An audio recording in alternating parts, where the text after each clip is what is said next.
Hello student, आज हम पढ़ेंगे प्रेजेंट कॉन्टिन्यूअस टेंस।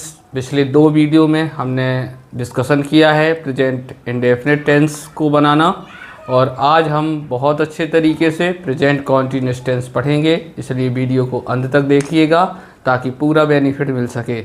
आइए बात करते हैं present continuous tense. Present continuous का मतलब होता है कि कोई भी वर्तमान में कोई भी काम जारी है। ठीक है, तो ऐसा टेंस जिसमें वर्तमान में कोई काम जारी है उसे बताने के लिए हम प्रेजेंट कॉन्टिन्यूअस टेंस का यूज़ करते हैं। प्रेजेंट कॉन्टिन्यूअस में जो काम होता है वो अस्थायी होता है, कुछ समय के लिए जारी होता है, परमानेंट नहीं होता है। अस्थायी काम को दर्शाने के लिए हम प्रेजेंट कॉन्टिन्यूअस टेंस का यूज़ करते हैं। आइए देखते हैं प्रेजेंट कॉन्टिन्यूअस टेंस को बनाना कैसे है।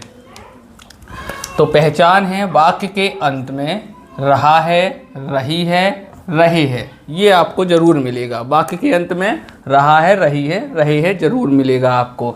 लेकिन अब इन वाक्यों को बनाने का तरीका, तो अपन को अफर्मेटिव सेंटेंस, नेगेटिव सेंटेंस और इंटेरोगेटिव सेंटेंस को बनाना है। उसके लिए हमें कौन सा फार्मूला, कौन सी ट्रिक अपनाना है वो देख लीजिए। तो अफर्मेटिव सेंटेंस को बनाने के लिए सबसे पहले हमें सब्जेक्ट लिखना पड़ेगा। सब्जेक्ट के बाद इज, आर, एम, तीन हेल्पिंग वर्ब में एक हेल्पिंग वर्ब सब्जेक्ट के अनुसार, वर्ब का फोर्थ फॉर्म प्लस ऑब्जेक्ट। ठीक है, वर्ब का फोर्थ फॉर्म मतलब आईएनजी वाला फॉर्म। इसके बाद नेगेटिव सेंटेंस बनाना है तो सब्जेक्ट, सब्जेक्ट के बाद सहायक क्रिया इज, आर, एम, तीन में से कोई एक सहायक क्रिया सब्जेक्ट के अनुसार, नॉट, वर्ब का फोर्थ फॉर्म प्लस ऑब्जेक्ट। और इंटेरोगेटिव सेंटेंस बनाना है तो सबसे पहले हमें सहायक क्रिया को पहले लगाना है, इज, आर, एम, सब्जेक्ट के अनुसार आगे लगेगा। इसके बाद वर्ब का फोर्थ फॉर्म और प्लस ऑब्जेक्ट और लास्ट में क्वेश्चन मार्क्स। ये हमारा क्या है, संरचना है बनाने की। कौन से टेंस को? प्रेजेंट कॉन्टिन्यूअस टेंस को। बहुत ही आसान होता है, बस ध्यान से देखिएगा किस प्रकार से इसको बनाना है। अब हम बात कर लेते हैं कि हमें इज, आर, एम लगाना किसके साथ है। तो हमको इज का प्रयोग करना है ही के साथ, सी के साथ, इट के साथ या किसी नाम के साथ। ठीक है, और सिंगुलर सब्जेक्ट के साथ। सिंगुलर मतलब एक वचन, सिंगुलर मतलब एक वचन कर्ता के साथ, एक वचन कर्ता के साथ हमें यूज़ करना है किसका? ही का, सॉरी इज का, है ना। और आई के साथ हमें एम का यूज़ करना है। ये बहुत विशेष ध्यान देना है कि आई के साथ हमें एम का यूज़ करना है। और जो हमारा बहुवचन के साथ बहुवचन करता, इसको प्लूरल का मतलब है बहुवचन, बहुवचन करता। तो बहुवचन कर्ता के साथ, जैसे बहुवचन करता कौन? वी हो गया, दे हो गया, यू हो गया, या और कोई भी बहुवचन सब्जेक्ट है, प्लूरल सब्जेक्ट है, उसके साथ हमें आर सहायक क्रिया का इस्तेमाल करना है। इस बात को ध्यान देना है। मतलब इज लगाएंगे हम ही के साथ, सी के साथ, सिंगुलर सब्जेक्ट के साथ, और एम लगाएंगे आई के साथ, और आर जो है हमें इस्तेमाल करना है वी के साथ। वी यानी हम, दे यानी वे, यू यानी तुम, और प्लूरल सब्जेक्ट, जो भी प्लूरल सब्जेक्ट होगा उसके साथ हम आर का इस्तेमाल करेंगे। अब हमें एग्जाम्पल के माध्यम से समझना है कि इन सेंटेंसों को किस प्रकार से बनाते हैं। आइए सीखते हैं एग्जाम्पल के माध्यम से। आइए एग्जाम्पल के माध्यम से इस टेंस को समझते हैं। वह अपना काम कर रही है, अफर्मेटिव सेंटेंस है। मैं अपना नाश्ता नहीं कर रहा हूँ, नेगेटिव सेंटेंस है। वह टीवी नहीं देख रही, नेगेटिव सेंटेंस है, ये भी नेगेटिव सेंटेंस है। क्या गाय घास खा रही है, इंटेरोगेटिव सेंटेंस है। वह सड़क पर दौड़ रहा है, अफर्मेटिव सेंटेंस है। और क्या तुम गाना गा रहे हो, इंटेरोगेटिव सेंटेंस है। अभी हमने देखा कि अफर्मेटिव सेंटेंस को किस प्रकार से बनाते हैं, इंटेरोगेटिव, उसके लिए सूत्र। चलिए आइए इसको बनाने का प्रयास करते हैं। यहाँ पर देखिएगा वह, तो वह अपना काम कर रही है, तो वह के लिए हम लगाएंगे सी। सी के लिए हमें ही, सी, इट के लिए हमें इज का सहायक क्रिया का इस्तेमाल करना है, ही इज। वर्ब कौन सी है? काम करना, तो he is doing, he is doing. अपना काम, अपना, तो सी का अपना होता है हर, और काम का मतलब हो गया वर्क, ऑब्जेक्ट हो गया work. She is doing her work, वह अपना काम कर रही है। मैं नाश्ता नहीं कर रहा हूँ।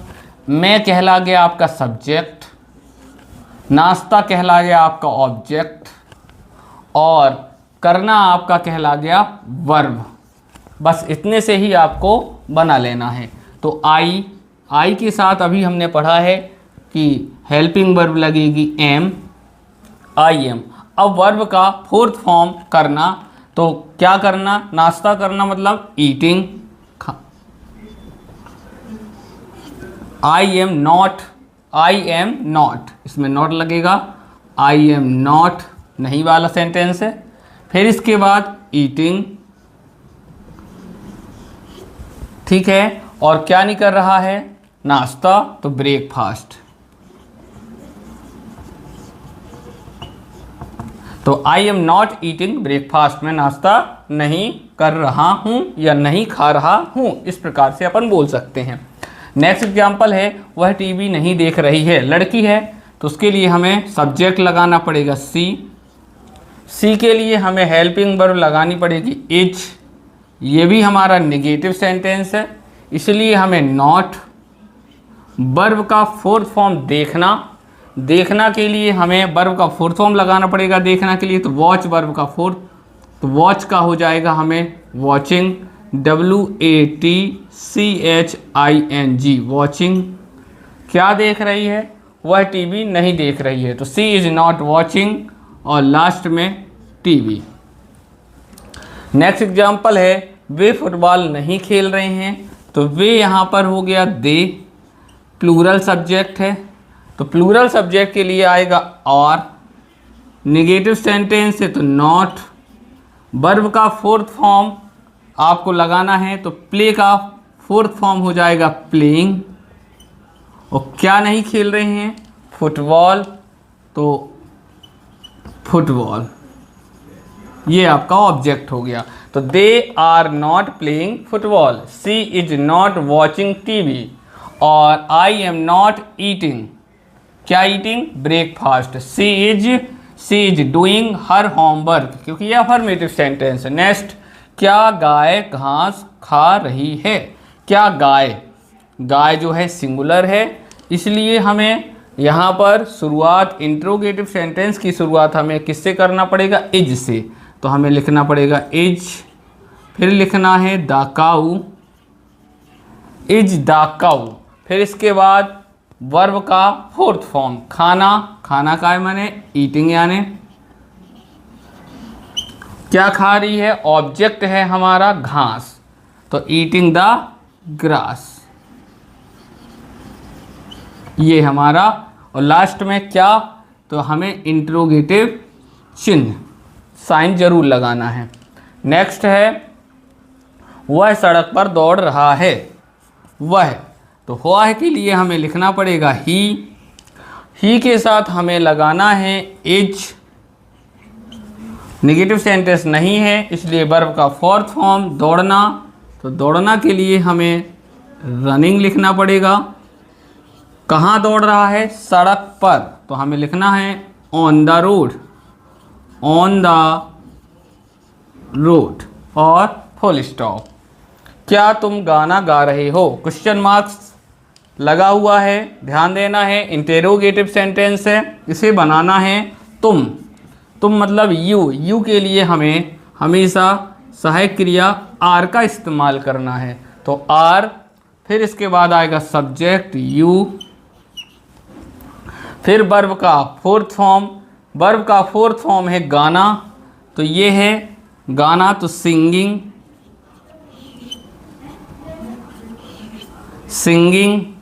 और सिंगिंग के बाद क्या गा रहे हैं, क्या तुम गाना गा रहे हो, तो are you singing a song, और question marks, are you singing a song. ये हैं हमारे कुछ एग्जाम्पल्स। आप एक बार और देख सकते हैं कि जब भी आपने देखा होगा ये सब्जेक्ट आई है, तो आई के साथ मैंने यूज़ किया है एम का, और यहाँ पर देख सकते हैं ही सब्जेक्ट है, ही के साथ इज लगाया है, आई के साथ एम का यूज़ किया है, ही के साथ इज का इस्तेमाल किया है, दे के साथ प्लूरल आर का इस्तेमाल किया है, यहाँ द काऊ के लिए इज इस्तेमाल हुआ है, ही के साथ इज का इस्तेमाल हुआ है और यू के साथ प्लूरल सब्जेक्ट है तो आर का इस्तेमाल हुआ है। सभी में वर्ब का फोर्थ फॉर्म यानी कि आईएनजी वाला फॉर्म यूज किया गया है। तो याद रख लेना है, बहुत ही सरल सेंटेंस है। एक बार ध्यान देना है